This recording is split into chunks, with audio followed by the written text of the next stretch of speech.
अपने पसंदीदा शो के फुल एपिसोड देखने के लिए अभी डाउनलोड करें दंगल प्ले ऐप।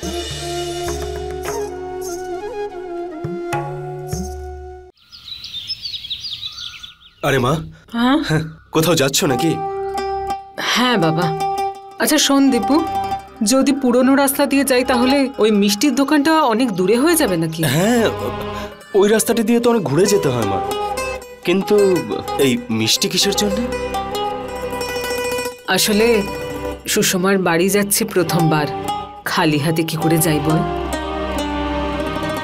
ওর ওই মিষ্টির দোকানের মিষ্টি খুব পছন্দের, যদি নিয়ে যাই খুব খুশি হবে।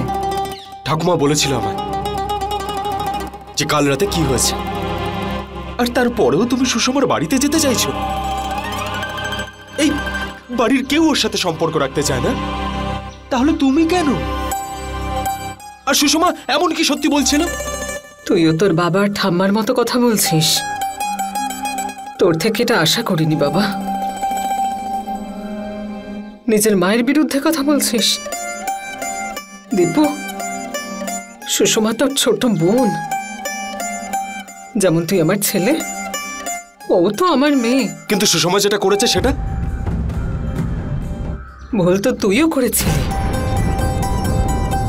তোকে তো সবাই ক্ষমা করলো, কারণ জ্যোতি বলেছিল ওকে ক্ষমা করে দাও।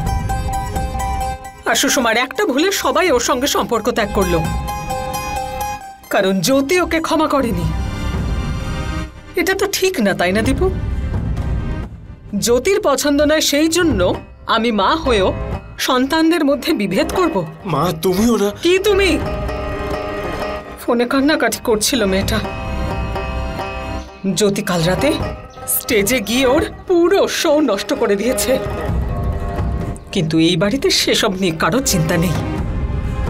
সবাই চোখ বন্ধ করে বসে আছে, কিন্তু আমি চোখ বন্ধ করে থাকতে পারবো না। সবাই তো এইটাই ভাবছে যে জ্যোতি কোনো ভুল করতেই পারে না। পুরো পৃথিবীর সামনে বাড়ির লোকেদের অপমান করতে খুব ভালোবাসেও।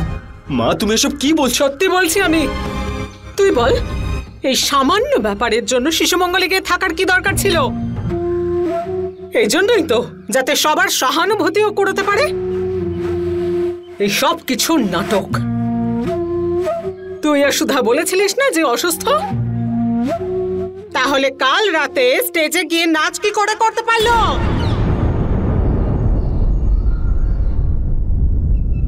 আরে দীপু, আরে কোনো লাভ হবে না ওর সাথে তর্ক করে। যদিও ভালো মন্দর অর্থটা বুঝতো তাহলে তোদের এই অবস্থা হতো না।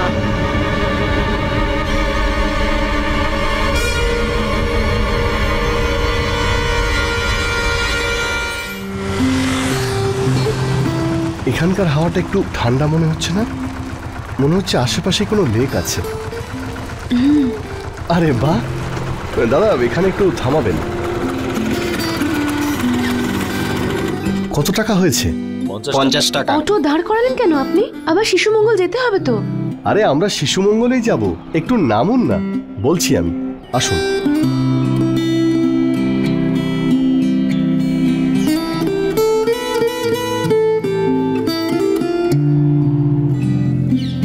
নিন, থ্যাংক ইউ। এই দিকটাই চলুন।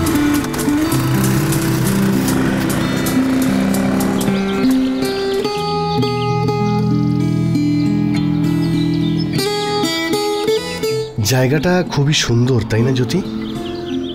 হ্যাঁ, কিন্তু আমরা এখানে কি করছি পঙ্কজবাবু?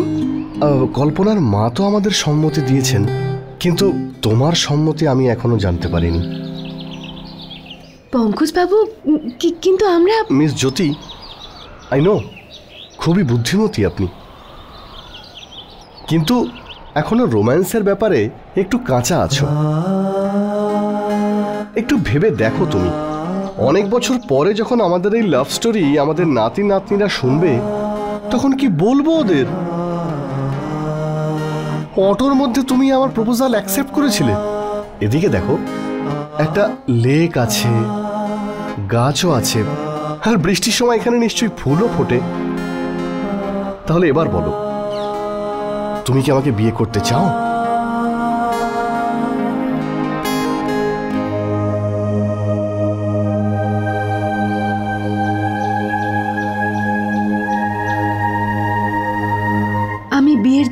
রাজি, কিন্তু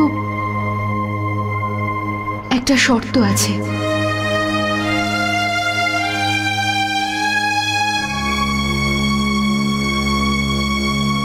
শর্ত?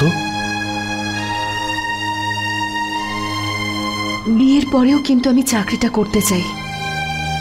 হ্যাঁ, নিশ্চয়ই করবে। অনেক মেয়েরা তো বিয়ের পরেও চাকরি করে। যদি তুমিও করতে চাও তাহলে আমার কোনো সমস্যা নেই। তবে হ্যাঁ, যদি টাকার জন্য চাকরি করতে চাও তাহলে বলবো ভগবানের আশীর্বাদে সবকিছুই আছে আমাদের বাড়িতে তোমার কোনো রকম অসুবিধে হবে না।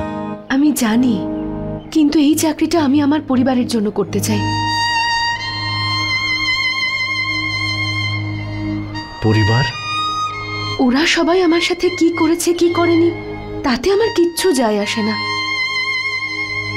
কিন্তু আমার পরিবারের প্রতি আমার যে দায়িত্ব আছে সেটা আমি ভুলতে পারবো না। বাড়ির বড় সন্তান হই আমি। যদি ওনাদের সাহায্যই করতে হয় আমিও করতে পারি। তোমার পরিবার মানে সেটা তো আমারও পরিবার, তাই না? তো আমারও তো দায়িত্ব রয়েছে। না পঙ্কজবাবু, আমার পরিবারের মানুষগুলোর দায়িত্ব আমার। কিন্তু আমি আপনাকে কথা দিচ্ছি, বিয়ের পর আমি বাইরে চাকরি করতে বেরোলেও শ্বশুর বাড়ির প্রতিটা কর্তব্য আমি পালন করব। কাউকে অভিযোগ করার কোনো সুযোগ দেব না আমি। শুধু আমার স্যালারিটা আমি আমার বাপের বাড়িতে দিতে চাই। টাকা পয়সার অনেক দরকার আমার পরিবারের, বিশেষ করে আমার বাবার চিকিৎসার জন্য। আপনি বুঝতে পারছেন তো? দেখো, আমি বুঝতে পারছি, কিন্তু এই কাজটা তো আমরা দুজনে মিলেও করতে পারি। আমি মনে মনে একটা প্রতিজ্ঞা করেছি। পঙ্কজবাবু, আপনি কি সত্যিই চান না যে আমি যে কথা দিয়েছি তার সম্মান রাখি? তোমার এই দায়িত্ববোধের জন্যই আমি তোমাকে ভালোবেসে ফেলেছি জ্যোতি। তুমি চাকরি করতে চাইলে অবশ্যই করবে, আমি তোমাকে সবসময় সাপোর্ট করব। থ্যাঙ্কস। আবার সেই থ্যাঙ্কস? পৃথিবীতে অনেক কম মানুষ আছে যারা অন্যের ফিলিংস আর প্রয়োজনীয়তাগুলো বুঝতে পারে। আপনার জায়গায় যদি আজ অন্য কেউ থাকতো তাহলে আমার এই শর্তে কখনো রাজি হতো না। Very good. তাহলে এবার তুমি বলে ফেলো, তুমি কি আমাকে বিয়ে করবে? ঠিক আছে। ঠিক আছে? শুধু ঠিক আছে? কাম অন মিস জ্যোতি, একটু লজ্জা পাও, একটু হেজিটেট করো না, তারপরে বলো।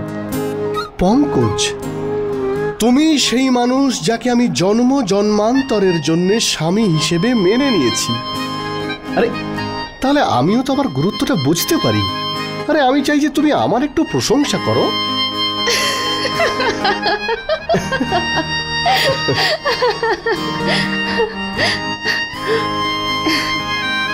পঙ্কজবাবু, খুব কম দিনের আলাপ আমার আপনার সাথে, কিন্তু আমার ব্যাপারে অনেক কিছু জেনে ফেলেছেন আপনি।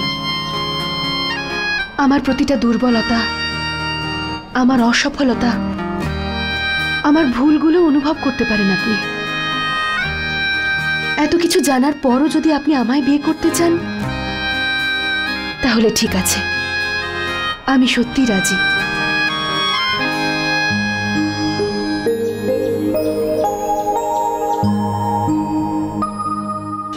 फुल एपिसोड देखने के लिए अभी डाउनलोड करें दंगल प्ले ऐप।